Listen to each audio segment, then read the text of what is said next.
कोकणातील काळं सोनं म्हणून ओळख असलेला हा मसाल्याचा पदार्थ म्हणजे काळी मिरी. मी गावावरून येताना ह्या मिऱ्या घेऊन आली आहे. यातील बहुतेक मिरी लाल झाल्यात, म्हणजे पिकायला लागल्या होत्या. ह्या जर अशाच मिरीच्या वेलीवर राहिल्या तर वाऱ्यामुळे गळून पडून जातात.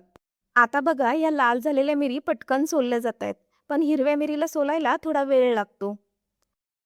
सगळ्या मिरी सोलून झाल्यात. आता ह्यांना सुकत ठेवण्याआधी हातावर तेल घेते आणि अशा प्रकारे आता सगळ्या मिऱ्यांना तेल लावून घेणार आहे. आम्ही पहिल्यापासून याच पद्धतीने मिरी सुकायला ठेवतोय.